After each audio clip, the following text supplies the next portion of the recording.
Clorox Sentiva smells like grapefruit.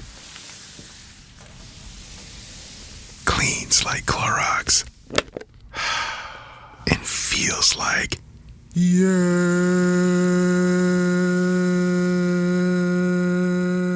Okay, we could be here all day.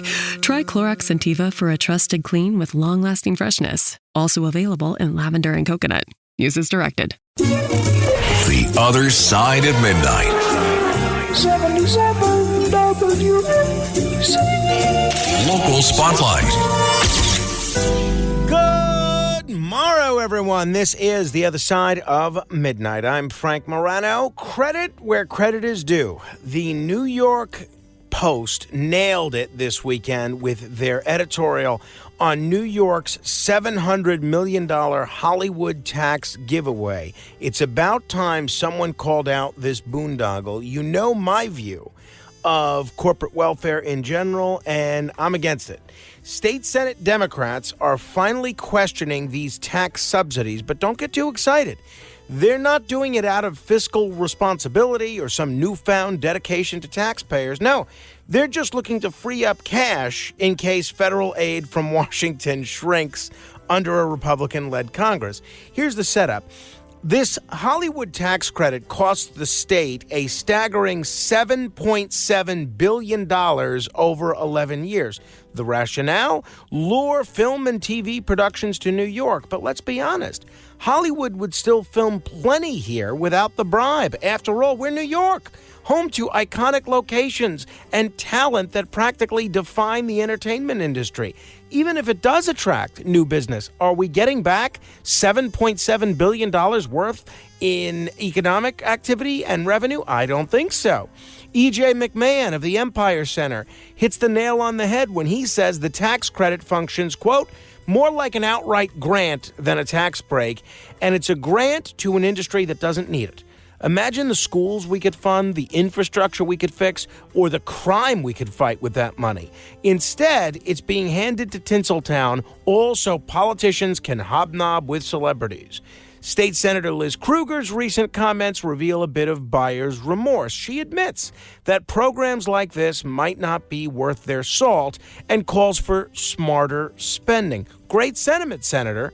But where was this wisdom back in April when the legislature renewed this giveaway in the state budget? Let's not kid ourselves. Even if Krueger and her colleague, Senator Jim Skoufis, manage to kill or reduce this pork, don't expect the savings to head back to taxpayers' wallets. It should, but they'll likely find another egregious way to spend the money, maybe on a program even more outrageous than this one. New Yorkers are tired of footing the bill for wasteful spending. We need our leaders to prioritize investments that actually benefit the people who live and work here, not just the ones passing through for a red carpet event. So to the powers that be in Albany, it's time to end this charade, kill the Hollywood tax credit, and for once, put that money to good use. If you don't, the next act in this political drama might just be the taxpayers finally demanding a rewrite. Beam me up! To be continued. Home means something different to everyone. But with Rocket Mortgage, home can mean even more. It can mean a college education, taming your high-interest debt, even a renovation. We've made it easier than ever to use your home equity. That home you worked so hard for, now it can work hard for you. Call 800-4ROCKET or visit rocket.com to find out more. Rocket Mortgage, LLC, licensed in all 50 states. NMLSConsumerAccess.org, number 3030. The Other Side of Midnight. 77 WABC. Local Spotlight. Good morrow, everyone. This is The Other Side of Midnight on 77 WABC. I'm Frank Morano. Today, let's talk about the intersection of justice, public safety, and mental health, or rather, the alarming breakdown of all three in New York City. Michelle Eskenazi, the bail bond queen of New York, who is a friend of mine. I haven't seen her in a little while, but she is a close friend. She recently penned a must-read op-ed in the New York Post. She lays bare how legal aid attorneys prosecutors and judges are failing to use a simple yet effective tool to prevent tragedies like the recent Manhattan stabbing spree. If you haven't seen the op-ed, you can find it on my Facebook page, facebook.com/MoranoFan. But here's the gist of it. New York's criminal justice system has the legal means to protect the public from individuals suffering severe mental illness, but it's not using them. Ramon Rivera, who allegedly killed 3 people in a stabbing rampage, had a long history of violent encounters and obvious mental instability. Yet not one legal aid attorney, district attorney, or judge took the step to request a court-ordered mental competency exam known as a Section 730.30. This process isn't new. It's been on the books for decades. When a court suspects that someone might not be mentally fit to stand trial, they're required to issue an order for evaluation. This is basic due diligence. So why is it so rarely used? Michelle points to cost as a major factor. Psychological evaluations and psychiatric hospitalizations aren't cheap, but can we really put a price on public safety? Skipping this step isn't just irresponsible, it's negligent. It's also deeply unfair to both the mentally ill individuals who are abandoned by the system and the innocent people who become their victims. New York's 2020 bail reform law exacerbated the problem by limiting judges' discretion to hold dangerous offenders. Governor Hochul has since walked some of that back, allowing judges more latitude, but clearly it's not enough. Legal aid lawyers and prosecutors need to step up and advocate for the use of 730.30 exams when red flags are as glaring as they were with Rivera. The lives lost in that stabbing spree were preventable. This isn't just about one horrific case. It's about a system-wide failure. According to the National Alliance on Mental Illness, about 20% of inmates in jails and prisons have a serious mental health condition. Many of these individuals could benefit from treatment rather than incarceration. But when the system fails to act, it creates a revolving door of untreated mental illness and escalating violence. The Legal Aid Society, a well-funded and influential institution, bears a significant share of the blame. As Michelle rightly points out, they should be fighting for the well-being of their clients, which includes pushing for mental health evaluations and interventions. Their silence on this issue is deafening. Same thing with prosecutors. Beam me up! To be continued. ChatGPT Plus is free for college students through May. Here's the thing. You've got a lot to do between now and then. Studying for finals, writing papers, trying to keep your life on track, and ChatGPT can help with all of it. It can quiz you for your econ exam, make a study guide from your French notes, plan out your meals and study breaks. It can get really specific on how you like to learn. It can even help you come up with ways to stop procrastinating. So from now until summer break, take advantage of all the ways ChatGPT can make your life easier. Restrictions apply. The Other Side of Midnight. 77 WABC. Local Spotlight.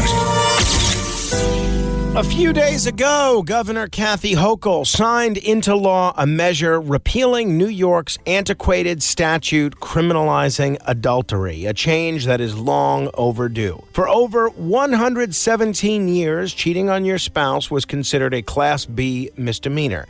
In this state, carrying penalties of up to 90 days in jail or a $500 fine. While actual convictions were exceedingly rare, the law's presence on the books was a relic of a bygone era, a time when morality was legislated more aggressively and less fairly. The idea that adultery, which we may chat in a little bit with Sarah Simons about coming up in about 25 minutes, the idea that this should be a criminal offense punishable by the state is outdated as it is unenforceable. Relationships are complicated, often messy and deeply personal. The government has no business policing what goes on in consenting adults' private lives. These are matters for individuals, families, and communities to handle, not criminal courts. Let's face it, adultery laws have historically been weaponized in ways that exacerbate inequalities. In the early 20th century, these laws were often wielded to control women, especially when a wife's fidelity was the only legal grounds for divorce. The intent was to suppress autonomy and ensure male dominance in marriage, a form of social engineering that has no place in modern society. Moreover, maintaining these laws served no practical purpose. Since the 70s, only 5 people in New York have been convicted of adultery. The law was a fossil, largely ignored, but still capable of inflicting harm if used selectively or maliciously. Governor Hochul's repeal recognizes this reality and moves New York closer to being a state where laws align with contemporary values and priorities. This repeal isn't an endorsement of infidelity. Far from it. Adultery can and often does have devastating emotional and financial consequences for those involved. But the resolution of those issues belongs in civil court, in private mediation, or simply between the parties themselves. Criminalizing personal failings only adds unnecessary layers of shame and stigma without solving the underlying problems. Governor Hochul's statement that people often have complex relationships perfectly captures why this change was needed. Human relationships don't fit neatly into the black and white confines of criminal law. By removing adultery from the penal code, New York has taken a step towards recognizing the nuances of human behavior and protecting personal freedoms. This change also puts New York in line with broader national trends. Only 16 states still classify adultery as a criminal act, and as societal attitudes evolve, even those holdouts will probably follow suit. I think this is a good move. Beam me up! To be continued. Morning decisions. A creamy mocha frappuccino drink? A sweet vanilla? Maybe a smooth caramel? Or that white chocolate mocha? Whichever you choose, delicious coffee awaits. Start your day with bottled Starbucks Frappuccino drinks. Pick up a bottle near you wherever you buy your groceries. The Other Side at Midnight. 77 WABC. Local Spotlight. Ladies and gentlemen, let's talk about the trial of Daniel Penny, the former Marine facing manslaughter charges for the death of Jordan Neely on a New York City subway. This case has captivated the city and the nation because it's about more than just one tragic incident. It's about public safety, accountability, and how we interpret justice in a chaotic world. This week, a medical examiner, well, actually, I guess it was last week, a medical examiner hired by the defense dropped a bombshell. Dr. Shundru, a seasoned forensic pathologist, testified that Jordan Neely did not die from Daniel Penny's chokehold. Instead, he said Neely succumbed to a combination of factors: schizophrenia, sickle cell trait, synthetic drugs in his system, and the stress of the encounter. According to Dr. Shundru, Neely's death wasn't caused by the physical restraint, but by his underlying health conditions and circumstances. The testimony directly challenges the prosecution's narrative. The city's medical examiner had previously testified that Neely's death was caused by asphyxiation due to neck compression, but Dr. Shundru dismantled that conclusion point by point. He argued that the physical evidence didn't match the theory of a chokehold death. For example, he noted the absence of burst blood vessels on Neely's eyelids, a hallmark of asphyxiation. He also dismissed the idea that Penny displaced Neely's tongue or impeded multiple parts of his neck, calling it speculation unsupported by evidence. Now, let's be clear.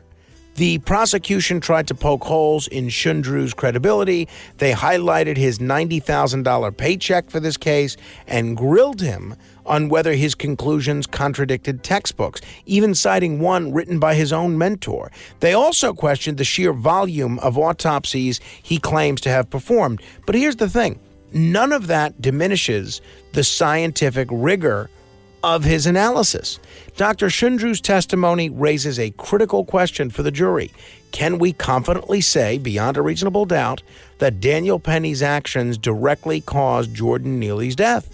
Remember, the burden of proof is on the prosecution, and based on this new evidence, it's increasingly clear that they may not meet that burden. This case isn't just about legal definitions. It's also about our shared values. Daniel Penny's defense argues that he acted to protect himself and others on that subway car. Neely was reportedly shouting threats and exhibiting behavior that terrified passengers. Penny restrained him to de-escalate the situation. Was it tragic? Yes. Was it criminal? I don't think so. As I see it, this new testimony should be enough to acquit Daniel Penny. It underscores the complexities of what happened that day, a combination of mental health issues, physical vulnerabilities, and a tense situation spiraling out of control. To be continued.